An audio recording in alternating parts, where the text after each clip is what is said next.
Bismillahirrahmanirrahim. Today our topic is about osmoregulation for class 2nd year biology. First we discuss about the learning objective.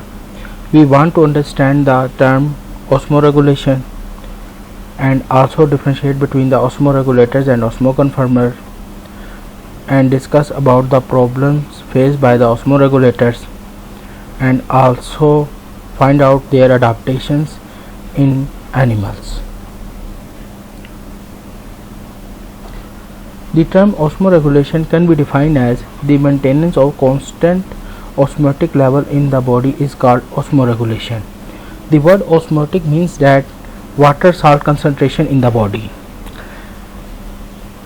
अगर body में osmoregulation आपकी body में होनी है तो उसका मतलब ये है osmoregulation का कि बॉडी का जो इंटरनल एनवायरनमेंट है वाटर का वो चेंज ना हो as compare to their external environment.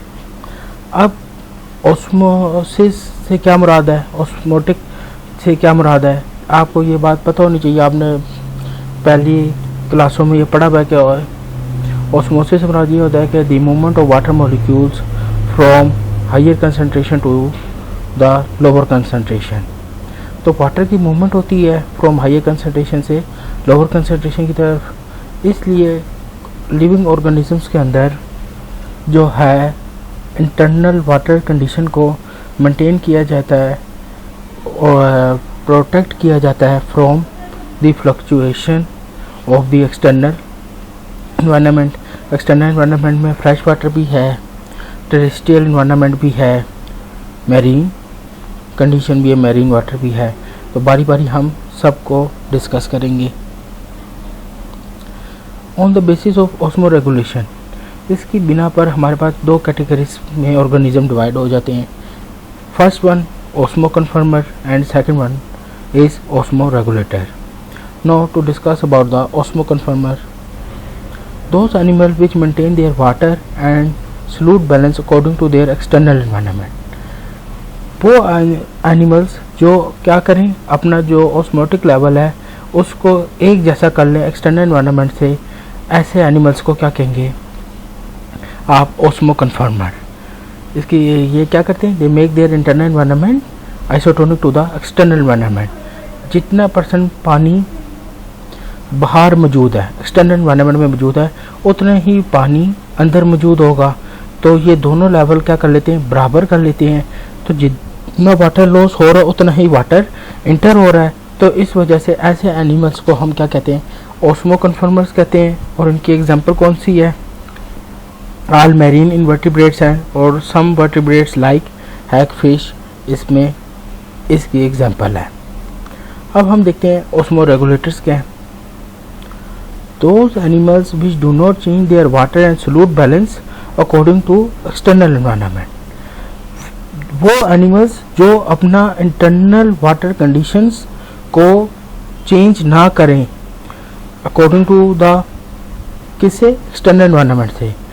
External environment में जो भी वाटर की कंडीशन है उसके बरक्स जो पानी की इंटरनल कंडीशन है वो चेंज ना हो.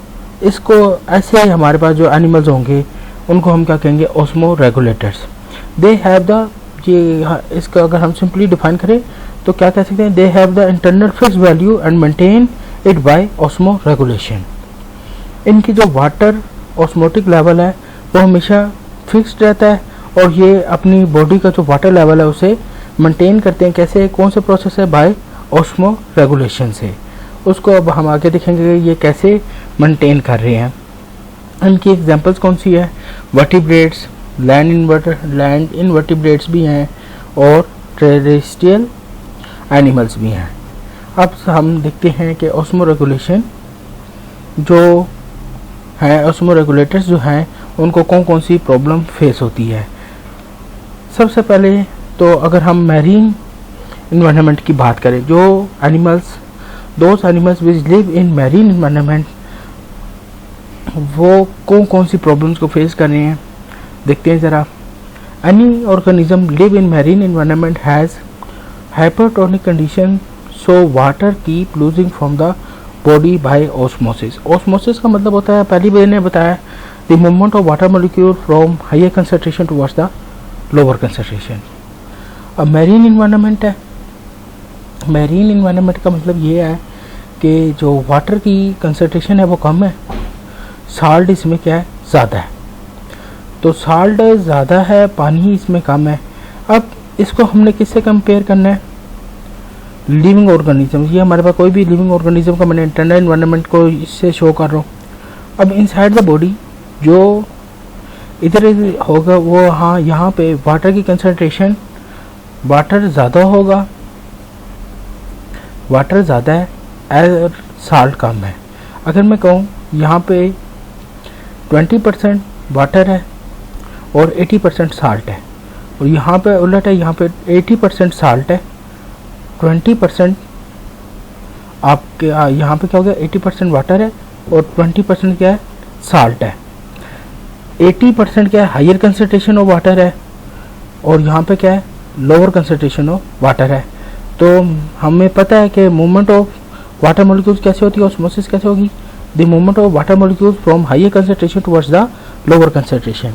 क्योंकि मैरीन इन्वायरमेंट में वाटर की कंसंट्रेशन कम है और जो इनसाइड द बॉडी है उधर वाटर की कंसंट्रेशन ज़्यादा है। That's why water move from higher concentration towards the lower concentration. ये एरो शो कर रहा है कि वाटर जो है वो बॉडी से रिमूव हो रहा है। जो भी मैरीन इन्वायरमेंट में रह रहा है, जो भी लिविंग ऑर्गेनिज्म मैरीन इन्वायरमेंट में रहेगा, किस इन्वायरमेंट में, मैरीन इन्वायरमेंट में रहेगा, उसकी कंडीशन क्या होगी, हाइपोटोनिक। और उसकी बॉडी की कंडीशन, जो लिविंग ऑर्गेनिज्म है उसकी बॉडी की कंडीशन क्या होगी, हाइपोटोनिक। इस वजह से पानी जो है वो रिमूव होगा from the body. That's why water keep losing from the body by osmosis. ये तो हमने देखा कि जो मैरीन लिविंग ऑर्गेनिज्म में रह रहे हैं उनको क्या प्रॉब्लम फेस करनी पड़ती है। Any organism living in fresh water has hypotonic to the internal environment, so body is floating with water। अब जरा देखते हैं जो फ्रेश वाटर में लिविंग ऑर्गेनिज्म रह रहे हैं उनके साथ क्या प्रॉब्लम है। फ्रेश वाटर में जहरी बात है, वाटर की कंसंट्रेशन ज़्यादा है, साल्ट की कंसंट्रेशन कम है। तो फ्रेश वाटर में आपने ये बात याद रखना है कि जो फ्रेश वाटर पे लिविंग ऑर्गेनिज्म रह रहा है, फ्रेश वाटर कौन सा, फ्रेश वाटर क्या है, चीज़ प्रोवाइड कर रहा है, हाइपोटोनिक। मतलब वाटर कंसंट्रेशन ज़्यादा है और साल्ट की कंसंट्रेशन कम है। और इनसाइड द बॉडी क्या है, वाटर की कंसंट्रेशन क्या होगी, कम होगी एज कम्पेयर, और साल्ट की कंसंट्रेशन ज़्यादा होगी। तो inside the body hypotonic condition है, inside the body hypotonic condition है, और बाहर जो है वो क्या है, हाइपोटोनिक कंडीशन है। तो आपको पता है कि water molecules always move from high concentration towards the lower concentration. तो यहाँ पे हाई कंसंट्रेशन है तो वाटर मूव करेगा टुवर्ड्स द लोअर कंसंट्रेशन की तरफ, तो वाटर मूव करेगा इनसाइड द बॉडी।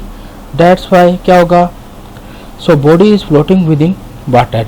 मतलब जो पानी जो है हर वक्त क्या है, बॉडी के अंदर मूव करता रहेगा, और आपकी वो जो भी लिविंग ऑर्गेनिज्म है जो फ्रेश वाटर में रहता है उसका क्या है, उसकी बॉडी का जो अंदर क्या है, पानी जो है हर वक्त मूव करता रहेगा।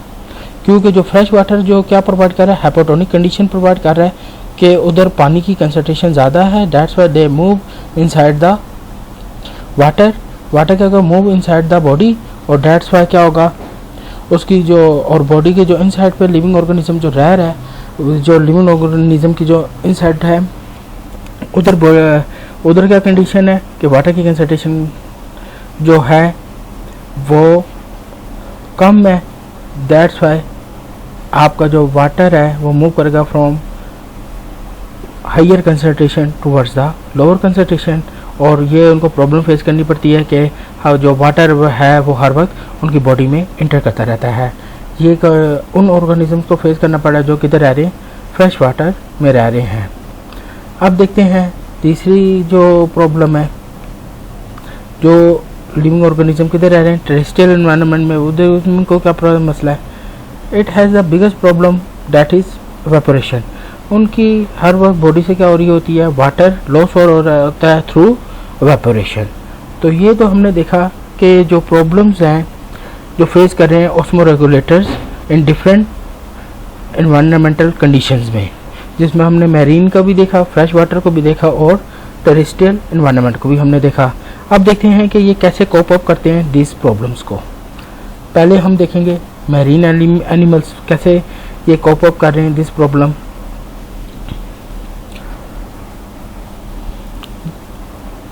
दे drink a lot of sea water, as a result high concentration of salt inside the body.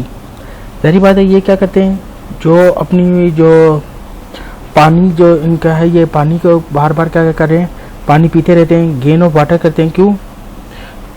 जिसकी वजह से क्या होता है, साल्ट जो है ड्रिंकिंग वाटर में सी, जाहिर बात है इनकी बॉडी में से पानी क्या हो रहा था, रिमूव होता जाता है। उसको कोप अप करने के लिए इन्होंने क्या किया, they drink a lot of sea water, as a result high concentration of salt inside the body. इनकी बॉडी के अंदर जो है साल्ट की एक्युमुलेशन हो जाती है। अब उसको कैसे ये कोप अप करेंगे, उस साल्ट को कैसे रिमूव करेंगे? तो सबसे पहले ये क्या करते हैं, तो ये क्या करते हैं, मोनोवैलेंट साल्ट्स जो आपके पास क्लोरीन हो गया, सोडियम हो गया, has removed actively through gills. ये एक्सक्रीशन कर देते हैं कौन से साल्ट की, मोनोवैलेंट साल्ट्स की, जो है वो अपनी बॉडी में से रिमूव कर देते हैं। फिर इसके बाद जो इनके पास डाईवैलेंट साल्ट जो अगर जो मौजूद हैं, जो जारी बात है सी वाटर में मौजूद हैं, उनको ये क्या करते हैं, किडनी के थ्रू एक्सक्रीशन कर देते हैं। ये क्या करते हैं, यूरिन प्रोड्यूस करते हैं जो, और उसके अंदर क्या होते हैं, डाईवैलेंट साल्ट्स मौजूद होते हैं और वो क्या होता है, बॉडी से रिमूव कर दिए जाते हैं। इसी तरह इनके पास, आपने ये बात याद रखनी है, इनके पास रेक्टल ग्लैंड्स होते हैं जो क्या करते हैं, वो साल्ट्स को डिपॉजिट करते हैं, साल्ट को रिमूव करते हैं विद द डाइजेस्टिव वेस्ट। तो हमने ये देखा कि ये पानी को पीते हैं, गेन ऑफ वाटर करते हैं, ये सी वाटर को हर वक्त पीते रहते हैं। जब सी वाटर को पीते रहते हैं तो क्या होता है कि साल्ट्स भी इनकी बॉडी में इंटर होते हैं। तो उस साल्ट्स की जारी बात है, अब इन्होंने उस साल्ट्स को भी क्या करना है, अपनी बॉडी से रिमूव करना है। तो उस साल्ट्स को ये क्या ऐसे रिमूव करते हैं, एक तो ये कि मोनोवैलेंट साल्ट्स को ये गिल्स के ज़रिए रिमूव कर देते हैं, जो डाईवैलेंट साल्ट्स हैं उसको किडनी के ज़रिए रिमूव कर देते हैं। इनकी बॉडी में रेक्टल ग्लैंड्स मौजूद हैं जो डाइजेस्टिव वेस्ट के साथ साल्ट्स को रिमूव कर देंगे फ्रॉम द बॉडी। इस तरह ये कोप अप करते हैं मैरीन एनवायरनमेंट में, और अपने जो है इंटरनल जो वाटर बैलेंस है उसको कांस्टेंट रखते हैं, और ऑस्मो रेगुलेशन इनकी बॉडी में इस तरह हो रही है। तो अब हम देखते हैं osmo regulation in fresh water. अब फ्रेश वाटर में आपको ये बात पता है कि इनकी बॉडी में हर वक्त पानी इंटर हो रहा होता है। तो अब इन्होंने ये क्या करेंगे, सबसे पहले कि ये डू नॉट ड्रिंक वाटर, ये पानी को नहीं पिएंगे। दूसरी बात क्या होगी, प्रोड्यूस डाइल्यूट यूरिन, और ये डाइल्यूट यूरिन जो है प्रोड्यूस करेंगे, मतलब पानी यूरिन के अंदर बहुत ज़्यादा होगा और पानी फ्रॉम बॉडी से क्या होता रहेगा, रिमूव होता रहेगा। फिर इनके पास स्पेशलाइज्ड सेल्स होते हैं जिन्हें आइनोसाइट्स बोलते हैं, जो क्या करते हैं, अपटेक करते हैं साल्ट्स की, ये Uptake of salts bye Gill. ये बेसिकली कौन से इनके पास क्या होते हैं, स्पेशलाइज्ड सेल्स होते हैं जिनको क्या बोलते हैं, आइनोसाइट्स। ये अपटेक करते हैं साल्ट्स की inside the body through gills. और ये बात भी आपने याद रखनी है कि ये कॉन्ट्रैक्टाइल वैक्यूल बनाते हैं और जो है एक्स्ट्रा वाटर को बॉडी से रिमूव कर देंगे। तो हमने ये देखा कि ये पानी को नहीं पीते। उसके अलावा ये क्या करते हैं, ये डाइल्यूट यूरिन को एक्सक्रीट करते हैं ताकि पानी ज़्यादा से ज़्यादा रिमूव हो जाए। तीसरी चीज़ ये क्या करते हैं, स्पेशलाइज्ड सेल्स होते हैं जिन्हें आइनोसाइट्स कहते हैं, जो अपटेक करते हैं किसको, साल्ट्स को। और चौथी बात हमने ये देखी कि ये कॉन्ट्रैक्टाइल वैक्यूल भी बनाते हैं जो इन्वर्टिब्रेट्स के अंदर बनते हैं, जो क्या करेंगे, पानी का जो है एक्स्ट्रा वाटर है उसे रिमूव कर देंगे फ्रॉम द बॉडी। तो ये तो हमारे पास हो गया जो फ्रेश वाटर में जो लिविंग ऑर्गेनिज्म रह रहे हैं वो कैसे अपनी बॉडी में जो है ऑस्मो रेगुलेशन को मेंटेन करते हैं, अपना इंटरनल वाटर कंडीशन को मेंटेन करते हैं। अब इसके बाद हम देखते हैं टेरेस्ट्रियल एनिमल जो है वो कैसे जो है वेपोरेशन लॉस को जो है वो प्रिवेंट करेंगे। सबसे पहले तो ये होता है कि इन एनिमल्स की स्किन क्या हो जाती है, केराटिनाइज्ड हो जाती है। केराटिनाइज का मतलब ये हार्ड हो जाती है कि जिसकी वजह से क्या हो जाएगा, वाटर जो है लॉस ऑफ वाटर कम हो जाएगा, वेपोरेशन रेट कम हो जाएगा। सेकंड क्या होता है, some animal change their behaviour, for example they come out at night. और कुछ जो है एनिमल्स ऐसे जो है वो दिन के टाइम नहीं निकलते बल्कि वो रात के टाइम निकलेंगे, इसे हम कहते हैं नॉकटर्नल बिहेवियर। नॉकटर्नल बिहेवियर को शो करेंगे। फिर अब हमारे पास तीसरे जो है अडाप्टेशन ये है कि कुछ एनिमल्स क्या करेंगे, चेंज देयर फूड हैबिट। इसके एग्जांपल कैंगरू रैट है, जो क्या है, कैंगरू रैट डेजर्ट में रह रहा है और वो फीड करता है सीड पर, which are rich in carbohydrate, due to which through metabolism of carbohydrate वो कार्बोहाइड्रेट की जो मेटाबॉलिज्म होगी वाटर इज प्रोड्यूस। ये क्या है, जब कैंगरू रैट जो डेजर्ट में रह रहा है, जारी बात है हॉट एंड हार्श कंडीशन है, तो उसे अपने वाटर को क्या करना है, प्रिजर्व करना है। तो वो ऐसी फीड लेगा जो क्या है, जिसकी मेटाबॉलिज्म से क्या प्रोड्यूस हो, वाटर प्रोड्यूस हो। तो वो अपनी जो क्या है फूड हैबिट को ऐसा कर लेता है कि वो वाटर जिस फूड में ज़्यादा प्रेजेंट है उस पर डिपेंड करेगा, और जिसकी जब वो कार्बोहाइड्रेट की जब मेटाबॉलिज्म होगी तो वाटर प्रोड्यूस होगा और उसको वो स्टोर करेगा। फिर इसी तरह एक और प्रॉपर्टी होती है मैमल्स की, वो क्या है, एनहाइड्रोबियोसिस, जिसको आप क्या कहते हैं, it is ability of the terrestrial animal specially mammal to tolerate the dehydration. तो जारी बात है कि जारी बात है जब बॉडी में से अगर पानी कम हो जाए तो डिहाइड्रेशन हो जाती है। उसको बचने के लिए मैमल्स की क्या करते हैं, वो टॉलरेट करते हैं ये इन अडाप्टेशंस की मदद से कि वो उनकी बॉडी से पानी जो है वो डिहाइड्रेट ना हो, उनकी बॉडी से पानी वेपोरेट ना हो। आज तो हमने देखा ऑस्मो रेगुलेशन के बारे में और साथ साथ इसकी हमने कैटेगरी को डिस्कस किया, ऑस्मो रेगुलेटर और ऑस्मो कन्फर्मर के। फिर हमने साथ ये भी देखा कि क्या क्या प्रॉब्लम ये फेस करते हैं, और फिर उसके बाद हमने ये डिस्कस किया कि डिफरेंट इन्वायरमेंट के अंदर ये कैसे इन प्रॉब्लम्स को कोप अप करते हैं। तो ये तो आज के हमारे लेक्चर के बारे में था। नेक्स्ट टाइम हम एक्सक्रीशन के बारे में पढ़ेंगे। Thank you.